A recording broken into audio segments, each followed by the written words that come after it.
Hey everyone, Unboxing Tomorrow here with another project that I think you might find interesting. It's one I mentioned in passing, but haven't really had time to give it justice. So today, we're going to take just a quick look at the Folding at Home project, or FAH. This is a long-standing medical project using distributed computing to analyze protein folding, specific diseases, and potential treatments.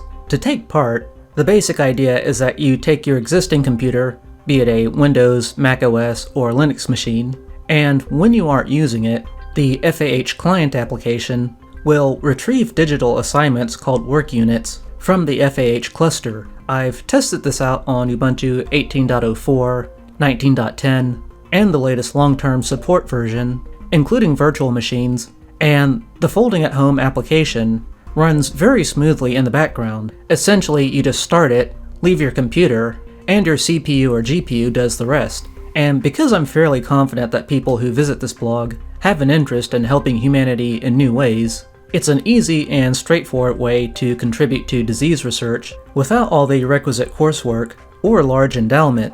In fact, if you have anything like a simple laptop or a gaming machine, you're pretty much well positioned to jump right in. I'm not affiliated with the Folding at Home project, but I've been using the rig that I normally use for machine learning to process their work units on and off since around the start of the pandemic. It just so happens that the infamous spike protein of the virus was one of its projects, and the latest project I was able to join apparently studies microorganisms recently found in Antarctica. To join in, simply visit foldingathome.org. You should see a link to download the client for your operating system, in my case Ubuntu Linux, which came in 3 components: the FAH client, which automatically connects to the FAH network and automatically receives work units, FAH control, which is your way to configure your CPU and GPU settings, among other things, and optionally FAH viewer, which is responsible for the nice graphics that you see here.